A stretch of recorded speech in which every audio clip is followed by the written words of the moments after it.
Hello বন্ধুরা, আজকে আমার বর বানিয়ে খাওয়াবে নান। তার জন্য ও তাড়াতাড়ি বাড়ি চলে এসেছিল এবং আমাদের বলছিল নান বানানোর প্রস্তুতি করো, মানে ও ইস্টটা নিয়ে এসেছিল। এই জন্য ও হালকা গরম দুধে দিয়ে দিল পরিমাণ মতো গুঁড়ো করা চিনি। চিনিটা ও বাড়িতে এসেই করে নিয়েছিল, মানে আমাকে কিচ্ছু করতে দেয়নি। এরপরে দিয়ে দিল রিফাইন্ড অয়েল, এরপরে দিয়ে দিল ইস্ট, যেটা ছাড়া নানটা ভালো হয় না। অনেকে হয়তো ইস্ট ছাড়াও বানায়, কিন্তু আমরা একটু ট্রাই করে দেখলাম ইস্ট দিয়ে কীরকম হয়। এরপরে ও দিয়ে দিল একটু একটু করে দুধের মধ্যে আটা, তারপরে নিজের হাতের আয়ত্তে ভালো করে মাখতে থাকলো। তোমরা দেখতে থাকো কিভাবে ও মাখাচ্ছে।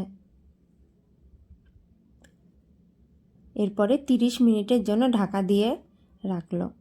ঢাকনা খুলে দেখলো আটাটা বেশ ফুলে উঠেছে। এরপর গোল গোল করে লাড্ডু বানিয়ে নিল, তারপরে বেলতে থাকলো। প্রথমে বেল্লাটা অত ভালো হচ্ছিল না, তবু আমার হাজব্যান্ড হাল ছাড়েনি। দেখো এখনো ভাজবে।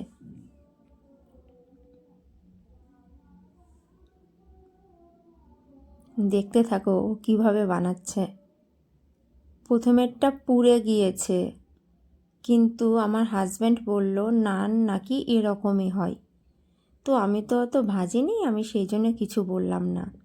এরপরে ওপর থেকে ঘি দিয়ে দিল।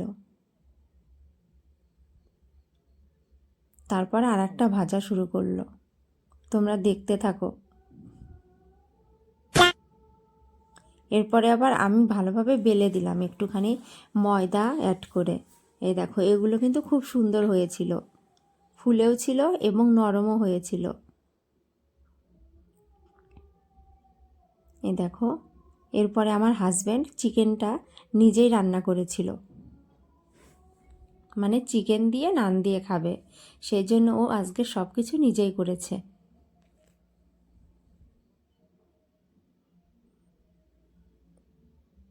চিকেনটাও রান্না ওদিকে কমপ্লিট হয়ে গেছে। এবার আমরা খেতে বসলাম। নানগুলো আমরা মাঝখান থেকে কেটে নিয়েছিলাম। দেখো রেডি হয়ে গেছে আমাদের নান আর চিকেন কষা।